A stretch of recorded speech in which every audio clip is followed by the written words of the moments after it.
Hello, good morning children. Today we are with the third chapter of your Hornbill, that is, we are not afraid to die, lesson 3. Okay? Very interesting chapter. Sometimes you must have also come across such incidents, okay, where you have or your family members had shown extreme courage. Okay? And you were in a situation where may or may not be sort of situation it is, and you struggle hard, and when you achieve the success, it's really a great pleasure. That sort of story is this chapter. In this chapter we have, that is, we are not afraid to die. Now, before I start the story, the writer, who is it? Garden Cook and Alan East have written this literary piece. Now, Garden Cook, he was born in the year December 3rd, 1978 in Torrent. Other than a writer, few other qualities also he had, and that is, he was the Canadian Olympic sailor. He was a Canadian Olympic sailor.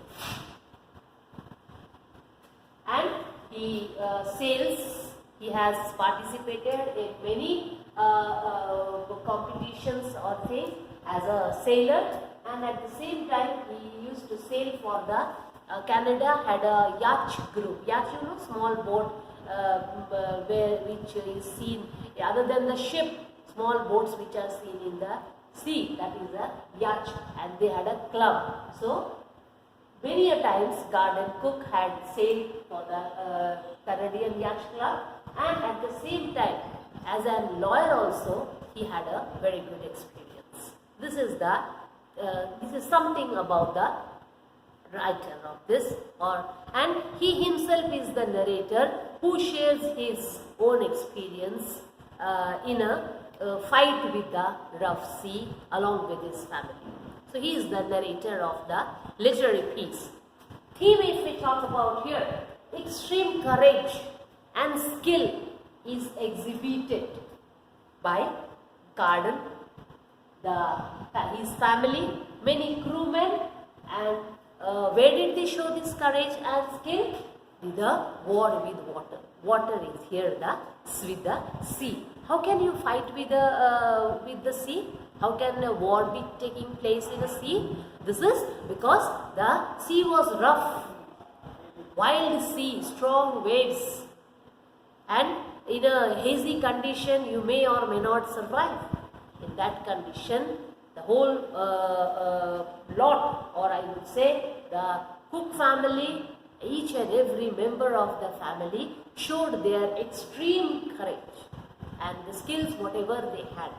And ultimately, it has a happy ending and they are safe. This is the gist.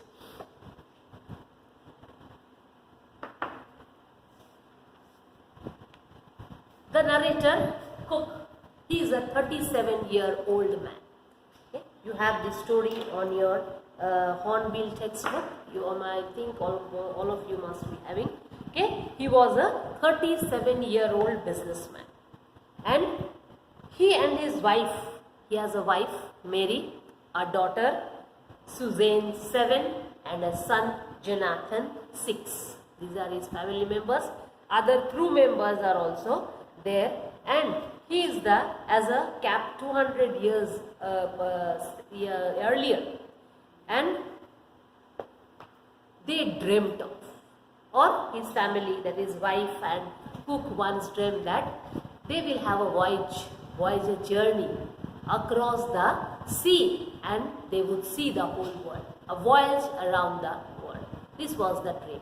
So they decide to celebrate the new year in the ship itself. Since 16 years, these family members, they've been honing a word you will have. Honing is sharpening, preparing themselves for this journey, for this voyage, and so many preparations they had made. And what are those preparations? I'll just say they made a boat.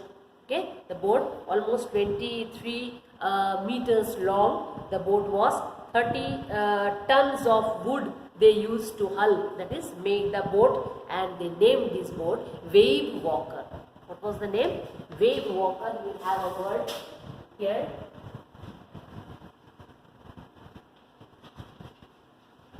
Wave Walker is the boat which they took along with into the voyage around the world. In July 1976, okay, they started the sailing from Plymouth, England. Almost 3 years initially. It will take a long time. So the initial 3 years were very enjoyable. They enjoyed the sea, the waves, the journey along with the family members, fun, and normal outing if we go, that is on land or in the hilly areas or in desert areas, it's okay. But when you are on a tour or on a tour, TOUR, and or on a journey, and that is where in the water around the sea. So that's a bit different and enjoyable. So initial 3 years they had a great time. Okay, and they moved from where? From the west coast of Africa to Cape Town. That is how they moved. The Indian Ocean, we all know, one of the roughest ocean or one of the roughest seas it is, and to help them, that is this narrator, to help them, he accompanied two more people. One is American Larry Virgil, and the other one was a Swiss Herb Sea girl. That is, there are two, you'll have the name in the textbook. He appointed to help them on the way if required. They were experienced people. Second day of the journey it was, and 3 years passed very well. Okay, and second day of the journey, they had to fight against the strong gales. You will have a word, waves. Why they have to fight? Okay, because the waves became very vulgar, furious, and the height of the waves were almost 15 meters high, higher than the mast of the ship, and so all the water came inside the boat. Despite the bad weather, the 25th of December, what is it? It's Christmas Day. So they celebrated Christmas in the ship itself, had a good time. And they were 3,500 kilometers east of Cape Town at that juncture. Weather changes every now and then in the ship. So all the sailors have hope for a better situation, and so did the cook also. He said that weather will get okay, it will improve, and by New Year they will have a great time. But it didn't happen so. It became worse, more serious. It became severe, and that is the gigantic, huge waves, one or the other, came to them, and the ship rose.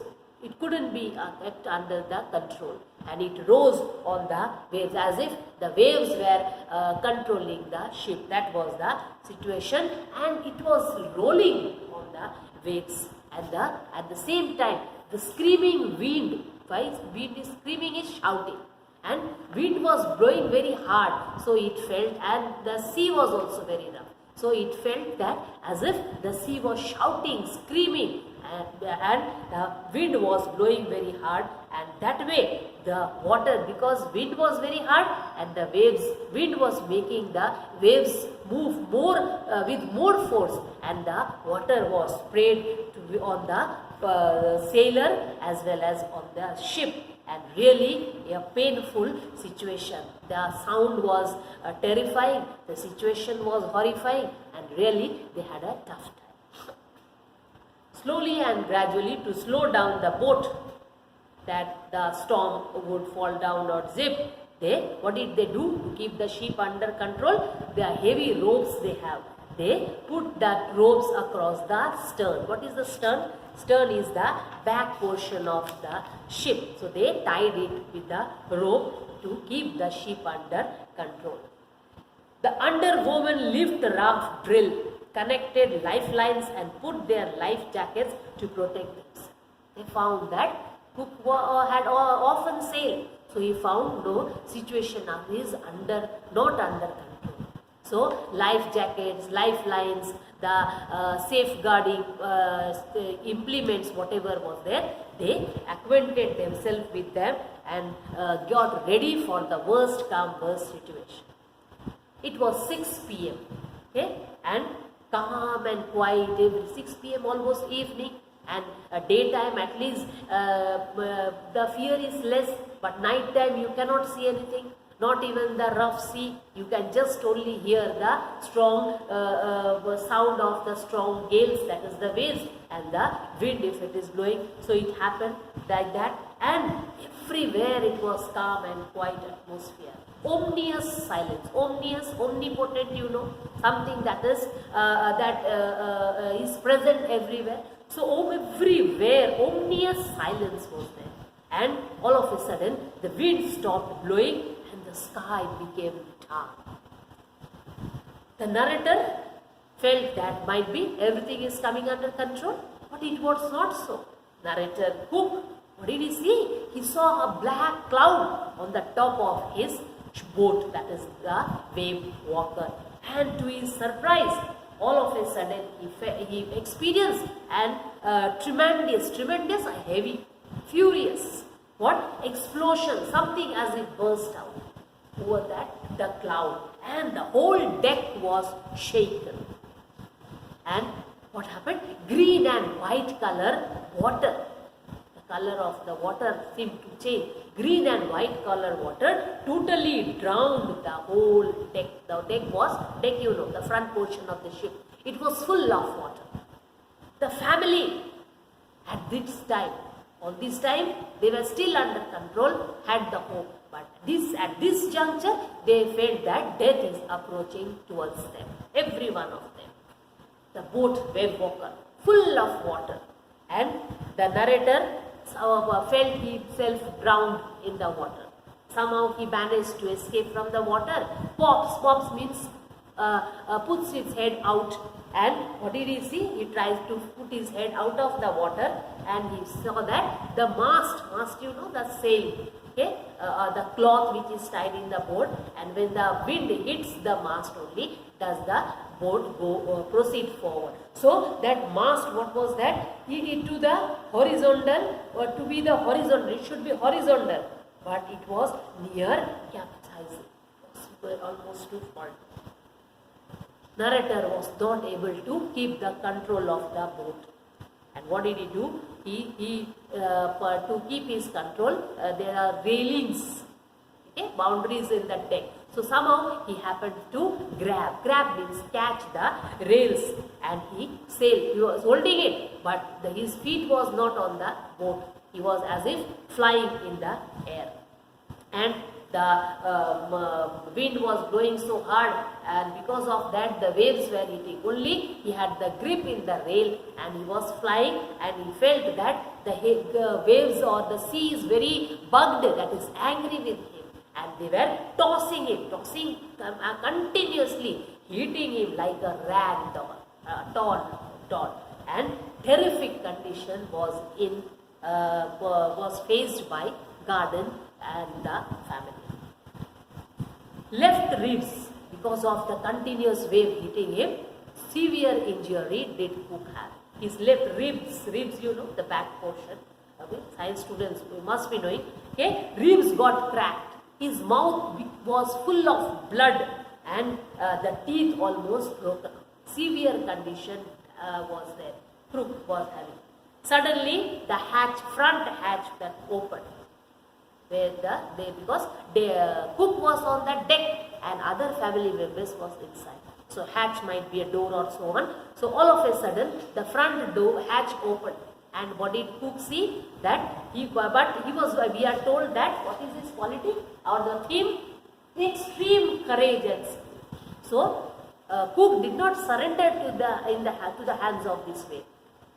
And all of a sudden he saw the front hatch open, and Mary, she came there screaming, crying. And what did she say? We are sinking, Dad?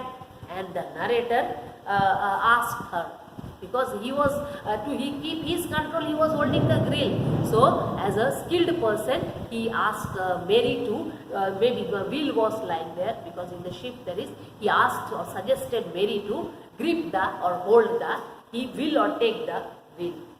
On the other hand, the boat was almost down, because waves were continuously hitting the boat.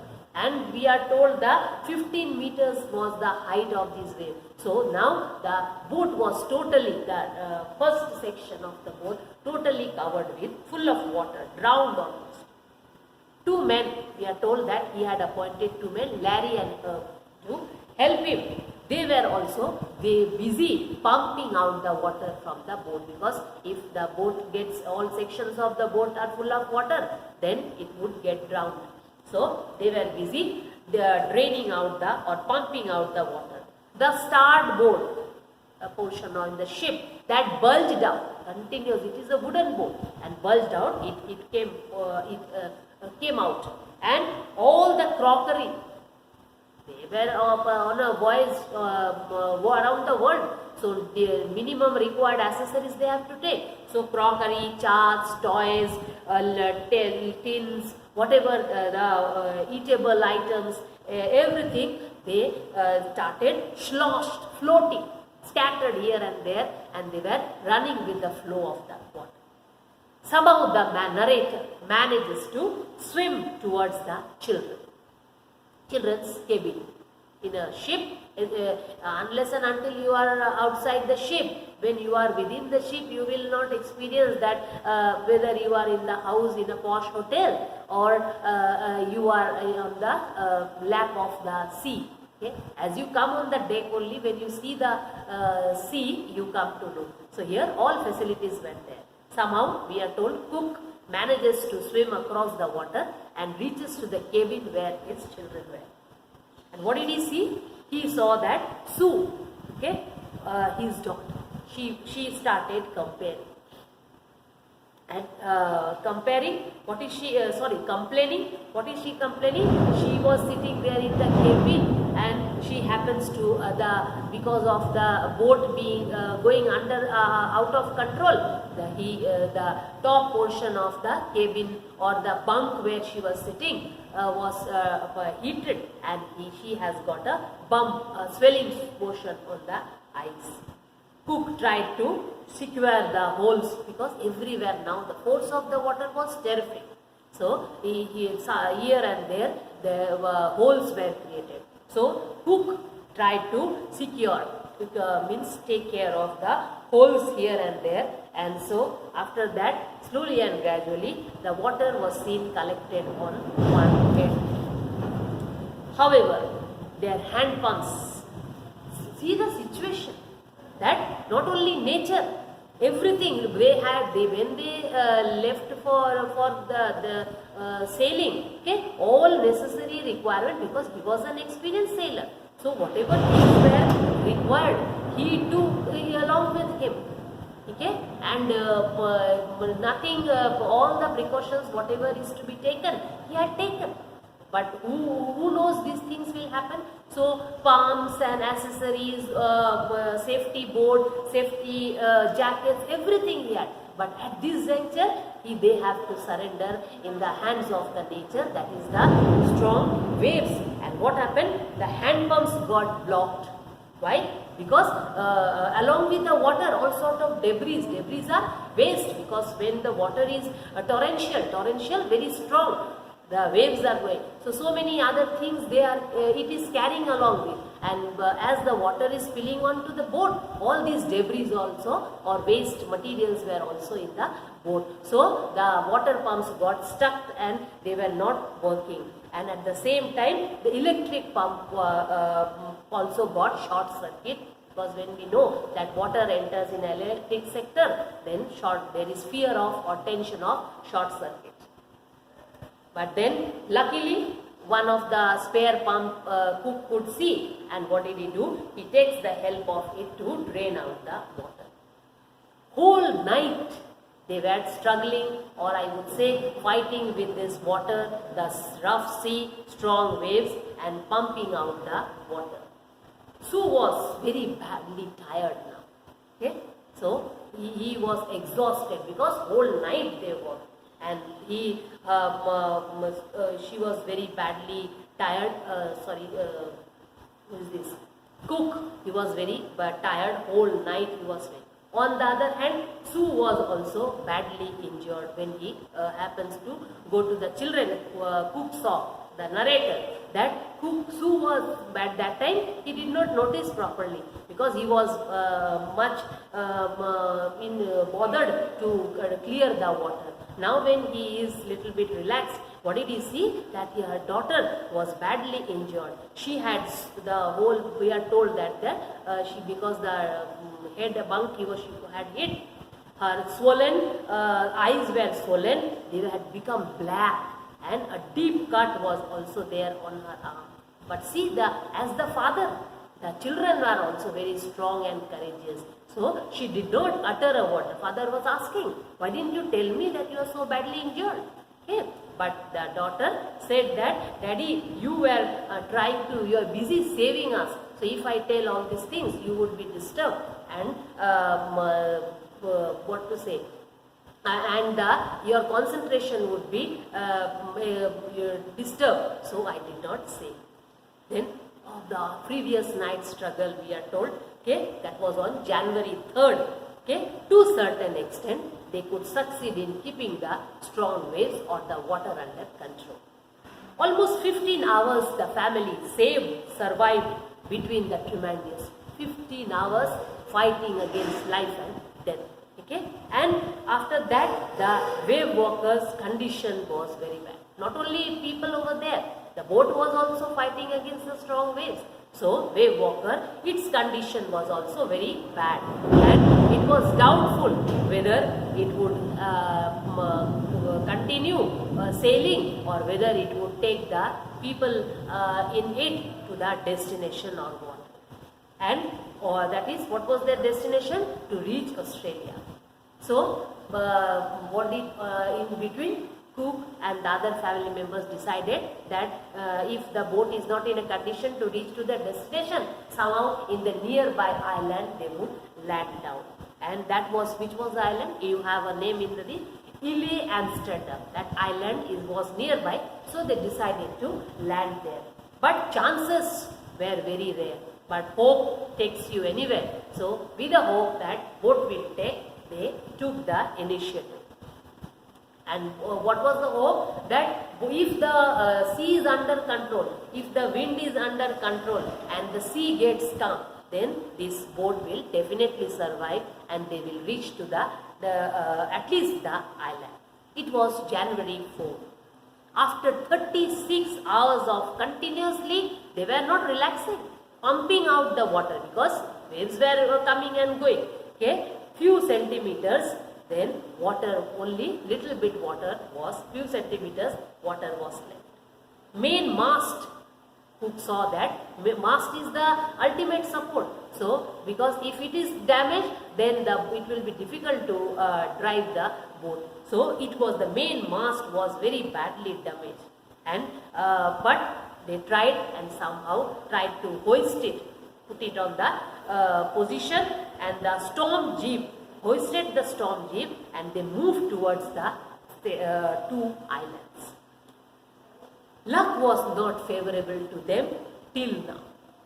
At 4 p.m., again the weather which they felt was calming down or becoming, the force of the waves were becoming slow, it deteriorated and their situation became more desperate. Changed, deteriorate, they changed.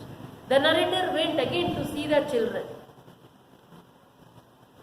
Children did not say anything, but fear, even if you express or not, fear is there in this situation in everyone. Okay? But the chief found the children seated there in one corner of the cabin. And as soon as they saw their father, Cook, John, we are told, John 6, Jonathan, the brother, is asking, Daddy, are we going to die? And then he, within the next moment, he himself said, because he found that his father is trying hard to save them. So if he shows his fear, then might be father would be tensed and so on. So after asking that, are we going to die? He immediately says that, Dad, you don't worry. What is he saying? That he is telling that, Dad, if we are together, if we all are together, that is why we are not afraid to die. Means if we are all together, then we are not afraid to die if we can all be together. Means if we die, all of us should die. If we are alive, we are together, then no one is afraid to die. So this is how the boy, that is Jonathan, tried to say. That is saying that he would definitely, and he is trying to build up hope in the father. See the small boy, that we will definitely succeed. You don't worry. And the boy is telling that he is not afraid of death as long as they all are together. And that is why we are not afraid to die. And the title ... is there, as I told you. And between, if we can all be together. We can all be together. That's the whole title. So this is how the small boy boosts the father's hope, and this very thought, father at the moment maybe did not show, but he was also tense. He had also fear of death and maybe not surviving. But this very word of the son, that, Dad, we are not afraid to die, provided we are all together. Okay? This encourages, boosts and makes the narrator determined, by hook or crook, at any condition, he would definitely save the family. That evening, the narrator and his wife were seated together, hands one on the other, and they were talking about the approaching situation. That is, they were thinking that the end is approaching towards them, means death is approaching towards them. But the moral support and courage, confidence which their children have given them supports. And so they do not lose hope, and they do not surrender to the hands of the wild sea. Fortunately, Wave Walker succeeds in coming out of the storm.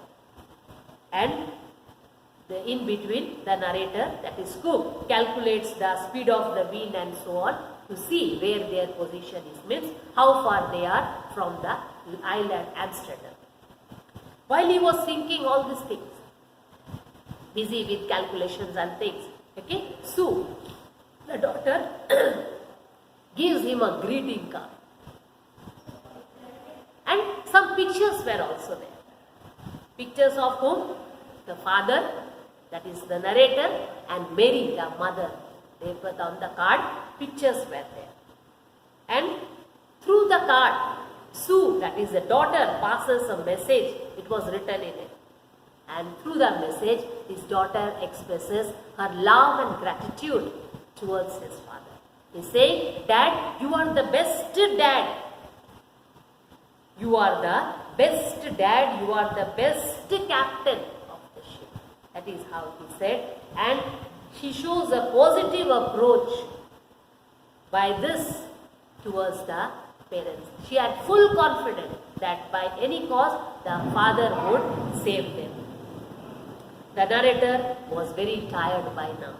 So he instructed Larry to steer the boat, and of course he gives the degree also, 185 degree, and then he himself goes to sleep with a hope, with a heavy heart, not hope I would say. Heavy heart with sadness. He is not still thoroughly sure whether or not they would survive. So he said whatever happens, he goes to sleep because he is very exhausted.